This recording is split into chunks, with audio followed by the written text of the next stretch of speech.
Hello, class. Today we're going to talk about The Reluctant Fundamentalist by Mohsin Hamid. Mohsin Hamid had written this book in 2000, or I should say it was published in 2000. However, it was a long road to get this book to its final publication state. And part of that road took place around some of the events that happened in the book itself, the events of September 11th, 2001. This wasn't Hamid's first book. This is his second novel.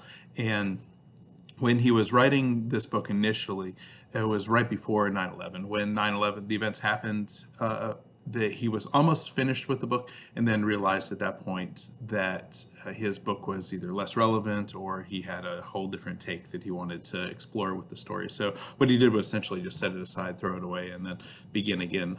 In the book you have in your hands right now, the one that you're reading, is this work. So we started roughly around 2001, and then it took him several years to complete, which is interesting. You know, it shows the craftsmanship that goes into the text itself, literary craftsmanship, knowing that it's a fairly short read. It's almost a novella, you know, a novella being a short novel. That you can read this cover to cover within 5-6 hours, probably at the most, and it's rich with symbolism, which I attribute to the time spent creating this work. So going back to what the story is about, it's a story about a young man who's from Lahore, Pakistan, and he is living in the United States. He's going to college. So as he's going to college in the United States, he falls in love, and when he's in love, then the story goes off in different directions. But what also happens in the story are the events of 9/11. So as 9/11 happens, this changes the direction of the story, changes the trajectory of his life, just like it did with the lives of many, many people after 9/11. And what you're looking at here is, in some ways, an immigrant story, but he's not necessarily an immigrant. He's somebody who's living here in the United States. So he's immigrated to go to college, but there isn't the discussion about him planning to permanently live here. In fact, a lot of the story takes place back over in his home country of Pakistan.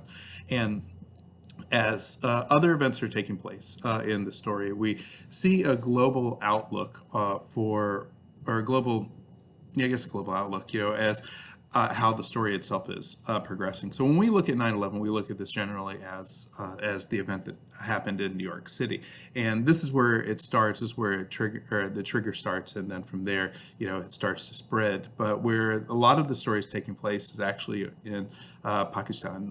In the months right after 9/11, India and Pakistan had come very close to going to war, and both countries are nuclear powers.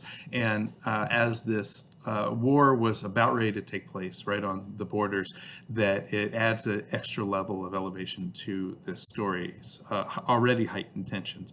But is the story about somebody who is a fundamentalist in the way that we often think about it? Maybe thinking of stereotypes and looking at the characters in here. He's a character from Pakistan, a country that's known for a lot of religious fundamentalism. And many people, when they look at this book, instantly think that this book is going to be about a religious fundamentalist. And what I'll say is that the book actually has almost no discussion about religion in there. It's in the background, but it's almost totally devoid of that.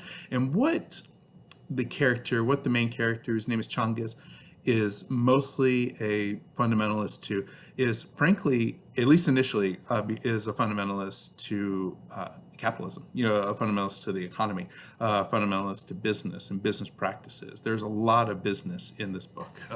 Business majors, might take a special interest in this story. And much of it has to deal with those aspects of the fundamentals to the market. But you see the human side of this as well, as this person is working for these major companies that are evaluating other companies and creating companies out of nothing sometimes. And and in this way, he starts to reevaluate this, and what starts to reevaluate his life, and what makes him reevaluate this is the events of 9/11. As the terrorist attacks happen, he has an interesting reaction to the book, or has an interesting reaction in the middle of the book, and that reaction helps to change the way that a lot of the story goes. So when you're looking at the book, I want you to think about that, and I want you to keep that in mind, when we're talking about the fundamentalism in here, that I challenge you to look at there and find a religious aspect to it, and I can't find it, if it's in there, if it's heavy, so where does the title come from? What does that mean?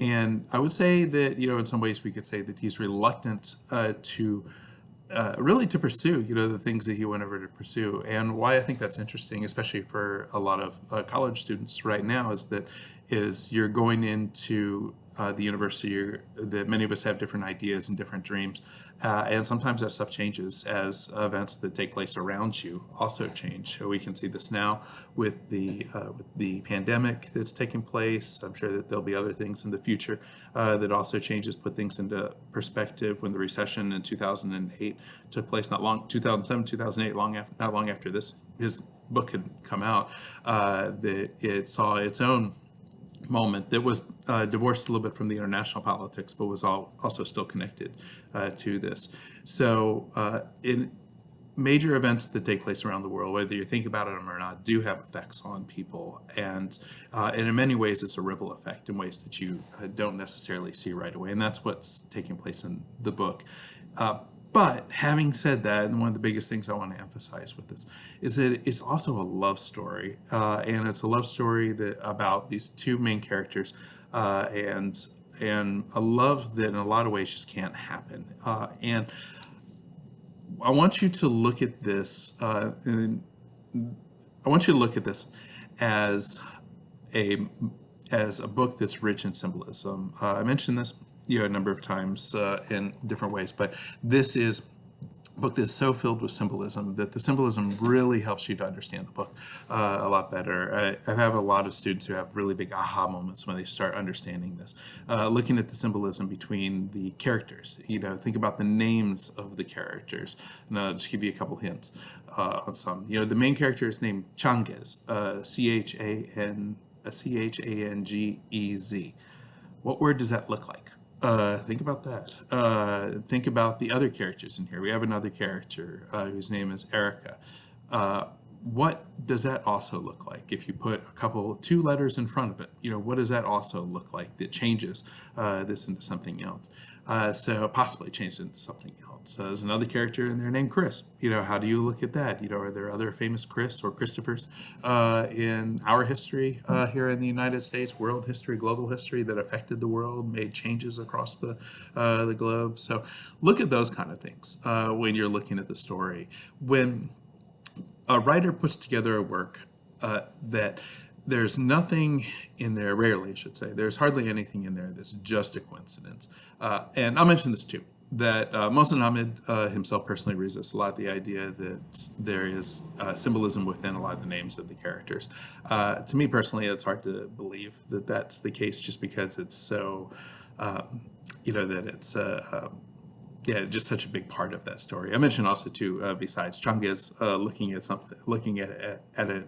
at the word Changez, and then seeing a word that maybe is obvious in there that might be representative of something that's coming, especially in the year in the year 2001, September 10th, September 11th, September 12th. What are the things that are happening right then that look like his name?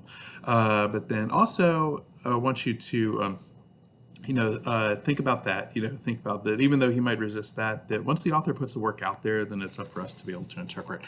So it doesn't make an interpretation that looks at the symbols incorrectly.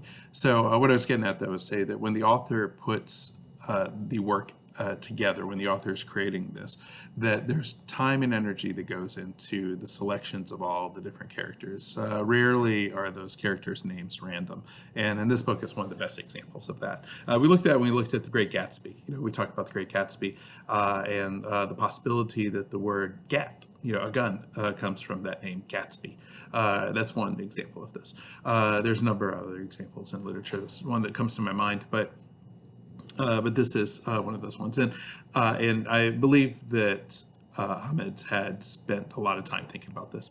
But once you look at those and you start to look at all sorts of different things, look at the town where he is from, one of the towns where he lives Pakistan, and think about the possibilities, of symbolism within that, within obvious words that look very similar to that. So it goes on and on, in there. But once you understand the symbolism within the text, then all of a sudden the book has its own meaning. And again, for me, when I see this, it's this great aha moment. So look at the book like that. Okay, look at the book in a couple different ways. One, as a political thriller, as some people will call it, and it does have that aspect to it. That's taking place in the book. We also have the unnamed narrator, the unnamed person who the narrator is speaking to throughout the text. So we have that aspect of the book that's important to examine, important to look at. And then also, just a little side note too, this is one of the few novels where it's really one long monologue. A monologue being like a soliloquy, where you have one person who's just narrating the entire text. So instead of having this, what you have is the entire book essentially is him sitting at a table talking to you, the reader, and you're listening to this. So when we think of that, and we think of this person, whoever Changiz is talking to, then in some ways you could think of that person as yourself in that case. And then when we go back to the symbolism of this, what does that mean? What does that mean in a larger context if you are the person that the author is directly addressing? So at any rate, those are the things I want to talk to you about with The Reluctant Fundamentalist. I hope that helps your understanding of the book, and if you have any questions at all, please feel free to jump in.